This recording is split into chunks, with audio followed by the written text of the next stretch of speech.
पिता पुत्र पवित्र आत्मा के नाम पर आमीन। पहला पाठ नबी आमोस का ग्रंथ अध्याय 7 पाठ संख्या 12 से 15 तक। पाठ का मूल वाक्य।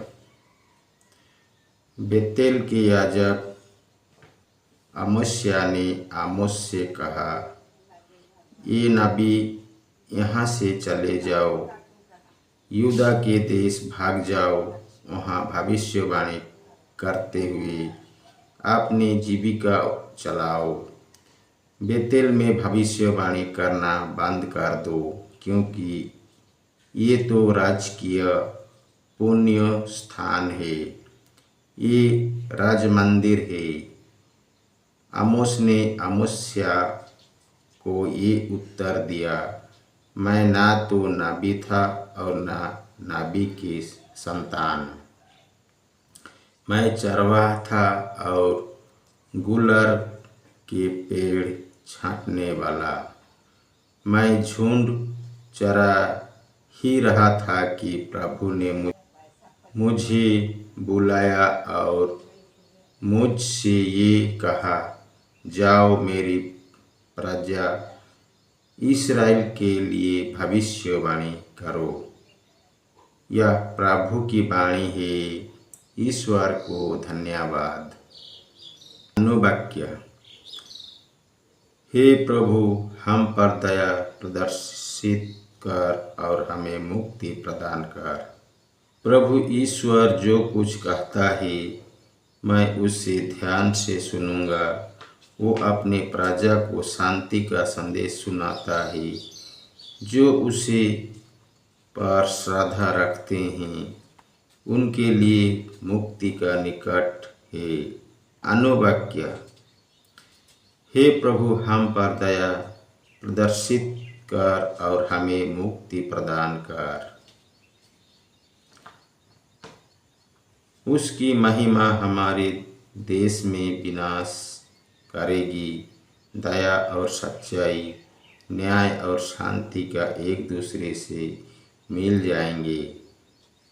सच्चाई पृथ्वी पर पनपने लगेगी और न्याय स्वर्ग से हम पर दया दृष्टि करेगा। अनुवाक्य। हे प्रभु, हम पर दया प्रदर्शित कर और हमें मुक्ति प्रदान कर। प्रभु हमें सुख शांति प्रदान करेगा और पृथ्वी फल उत्पन्न करेगी। न्याय उसकी आगे आगे चलेगा और शांति उसकी पीछे पीछे आती रहेगी। अनुवाक्य। हे प्रभु, हम पर दया प्रदर्शित कर और हमें मुक्ति प्रदान कर। दूसरा पाठ। इफिसियों के नाम संत पौलुस का पत्र अध्याय 1 पद संख्या 3 से 14 तक। ध्यान है हमारे प्रभु यीशु मसीह का ईश्वर और पिता। उसने मसीह द्वारा हम लोगों को स्वर्ग के हर प्रकार के आध्यात्मिक वरदान प्रदान किया है। उसने संसार की सृष्टि से पहले मसीह में हमको चुन लिया था, जिससे हम मसीह की संयुक्त होकर उसकी दृष्टि में पवित्र तथा निष्कलंक बन जाए। उसने प्रेम से प्रेरित होकर पहले से निर्धारित किया था कि हम यीशु मसीह द्वारा उनकी दस्तक पुत्र बन जाए। इस प्रकार उसने अपने मंगलमय इच्छा के अनुसार अपने अनुग्रह की महिमा प्रकट की है। वह अनुग्रह हमें अपने प्रिय पुत्र द्वारा मिला है, जो अपने रक्त द्वारा हमें मुक्ति अर्थात अपराधों का क्षमा दिलाते हैं। ये ईश्वर की अपार कृपा का परिणाम है। जिसके द्वारा वो हमें प्रज्ञा तथा बुद्धि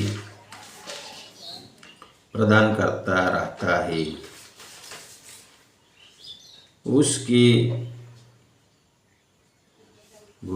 उसने अपनी मंगलमय इच्छा के अनुसार निश्चय किया था कि समय पूरा हो जाने पर वो स्वर्ग तथा पृथ्वी में जो कुछ है वो सब मसीह के अधीन कर एकता में बांध देगा। उसने अपने संकल्प का ये रहस्य हम पर प्रकट किया है। ईश्वर सब बातों में अपने मान की योजना पूरा करता है। उसके अनुसार आपने निर्धारित किया था कि हम यहूदी मसीह द्वारा बुलाए जाए और हम लोगों के कारण उसकी महिमा की स्तुति हो। हम लोग ने तो सबसे पहले मसीह पर भरोसा रखा था। आप लोगों ने भी सत्य का वचन अपनी मुक्ति का सुसमाचार सुन लेने के बाद मसीह में विश्वास किया है और आप पर उसी पवित्र आत्मा की मोहर लगा गई है। उसकी प्रतिज्ञा की गई थी। वो हमारी विरासत का आश्वासन है और ईश्वर की प्रजा की स्तुति जिससे उसकी महिमा की स्तुति हो। यह प्रभु की वाणी है। ईश्वर को धन्यवाद। जय घोष। Hallelujah, hallelujah. प्रभु कहते हैं, मैंने तुम्हें मित्रों कहा है, क्योंकि मैंने अपने पिता से जो कुछ सुना है वो सब तुम्हें बता दिया हूँ। हालेलुया। जय घोष। Hallelujah, hallelujah. सुसमाचार संत मार्कुस के अनुसार पवित्र सुसमाचार अध्याय 6 पाठ संख्या 7 से 13 तक। पाठ का मूल वाक्य। यीशु 12 के अपने पास बुलाकर यीशु 12 को अपने पास बुलाकर और उन्हें अवधूत पर अधिकार देकर दो दो करके भेजने लगा। यीशु ने आदेश दिया कि वे लाठी के सिवा रास्ते के लिए कुछ भी नहीं ले जाए, ना रोटी, ना झोली, ना फाटे में पैसा। वे पैरों में चप्पल बांधे और 2 कुर्ते नहीं पहने।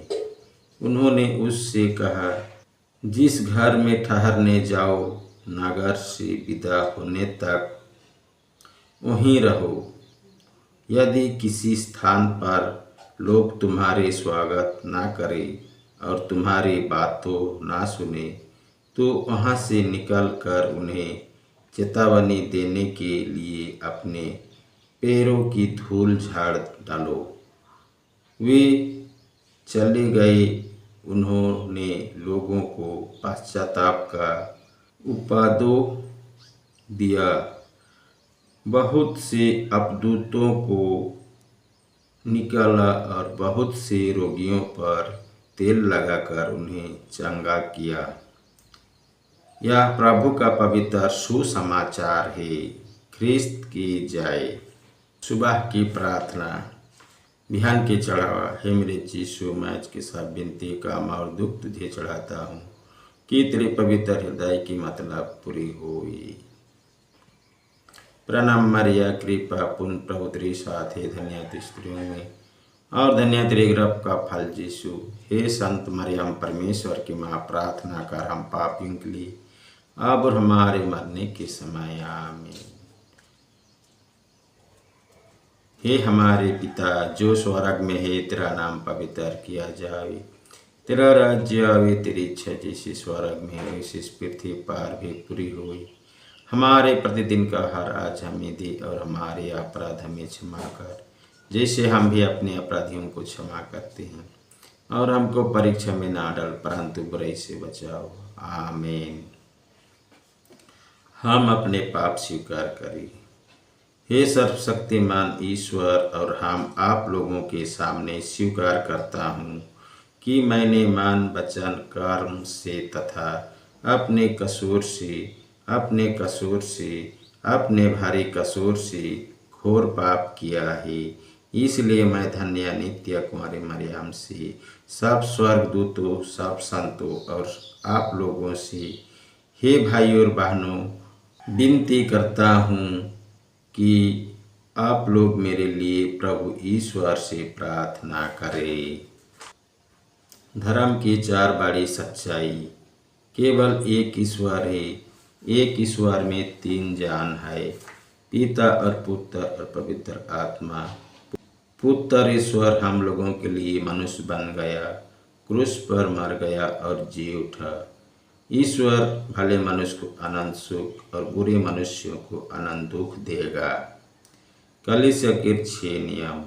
इतवार और हुक्म पर्व में ख्रिस्त में भाग लेना, उपवास और परहेज के दिन मानना, बरस में कम से कम एक बार पाप स्वीकार करना, पस्का पर्व के समय योग्य रीति से परम प्रसाद ग्रहण करना, कलीसिया के पुरोहितों को संभालने में भाग लेना, विवाह के संबंध में कलीसिया के नियम मानना। प्रभु का वचन। लूकास अध्याय 7 पद संख्या 23। और धन्य है वो जिसका विश्वास मुझ पर से नहीं उठता। यह प्रभु की वाणी है। ईश्वर को धन्यवाद।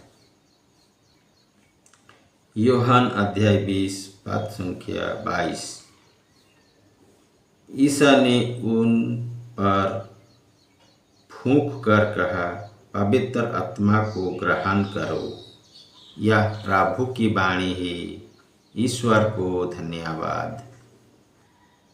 उससे मुंह ना मोड़ो। यह प्रभु की वाणी है। ईश्वर को धन्यवाद। रोमियो अध्याय 8 पद संख्या 31। यदि ईश्वर हमारे साथ है तो कौन हमारे विरोध करेगा। यह प्रभु की वाणी है। ईश्वर को धन्यवाद। निर्गमन ग्रंथ अध्याय 14 पद संख्या 14। प्रभु ही तुम्हारी ओर से युद्ध करेगा और तुम लोगों को कुछ भी नहीं करना पड़ेगा। यह प्रभु की वाणी है। ईश्वर को धन्यवाद। विधि विवरण ग्रंथ अध्याय 4 पद संख्या 24। क्योंकि प्रभु तुम्हारा ईश्वर भस्म करने वाली अग्नि है। यह प्रभु की वाणी है। ईश्वर को धन्यवाद। पिता पुत्र पवित्र आत्मा की बड़ाई होवे। जय स्वाद में थी अभी और अनंत काल तक सदा रहेगी। आमीन। यीशु मरिया जोसेफ, यीशु मरिया जोसेफ, यीशु के पवित्र दिल, तेरा राज्य आवे। पिता पुत्र पवित्र आत्मा के नाम पर। आमीन। जय यीशु।